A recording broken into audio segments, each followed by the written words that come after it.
కదా, బాగా ఆడుకుంటున్నారా? పిల్లలు సెల్ ఫోన్తోనే గడిపేయకండి. అమ్మమ్మ, నాయనమ్మ, తాతయ్య, అమ్మ, నాన్న, తమ్ముడు, అన్నయ్య, అక్క, చెల్లి, ఇలా మనతో ఎన్నో బంధాలు ఉంటాయి కదా. వాళ్ళతో కాసేపు మాట్లాడండి. వారి అనుభవాలను అడిగి తెలుసుకోండి. ప్రకృతిని ఆస్వాదించండి. నా మాట వింటారు కదా? ఇవన్నీ చెప్తూ ఏంటి ఈ ఫోటోలు పెట్టారు అనుకుంటున్నారా? పిల్లలు, ఈరోజు విరామంగా కూర్చున్నాను. ఒక్కసారి నా దృష్టి కబోర్డ్లో ఉన్న ఆల్బమ్పై పడింది. తెరిచి చూశాను.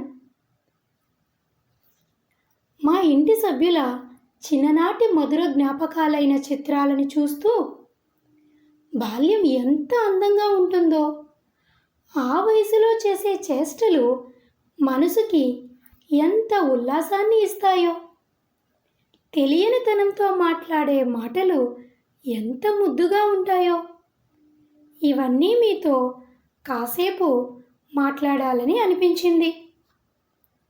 మారుతున్న కాలంతో పాటు బాల్యాన్ని కూడా వర్తమానం చేజార్చుకుంటుంది. నాటి ఆటలు, పాటలు, ఆనందాలు అన్నీ కోల్పోతున్నాం. పిల్లలు, ఒక చిన్న కవిత ద్వారా బాలలంటే ఎలా ఉండాలో వినిపిస్తాను, వినండి మరి.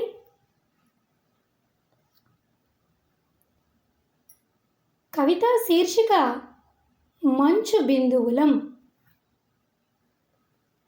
పిల్లలం మంచు బిందువులం, నవ వసంతానికి పునాదులం, కన్నవారి ఆశాజ్యోతులం, సమాజానికి రథసారథులం. అహింసా మార్గాన నడిచిన మహాత్ముని ముద్దు బిడ్డలం, తుపాకీ చూపిస్తే గుండె చూపిన ప్రకాశం తాత వంటి ధీరులం. కులం మానవ కులం, మతం మానవత్వం, మేమంతా భేదమెరుగని అంబేద్కర్ ఆశయ వెలుగులం.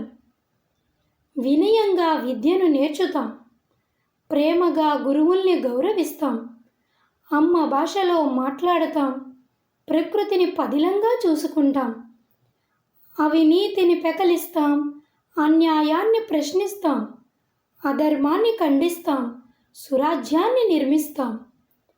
సదాశయాలకే తనువులు వీడిన మహనీయుల అడుగుజాడలం, అసాధ్యాలను సుసాధ్యం చేసిన ఆదర్శమూర్తుల వారసులం.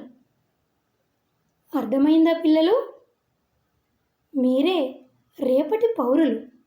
కవితలో చెప్పిన విధంగా మీరు ఇవన్నీ పాటిస్తారని ఆశిస్తూ మీ సాలూరు సంతోషి.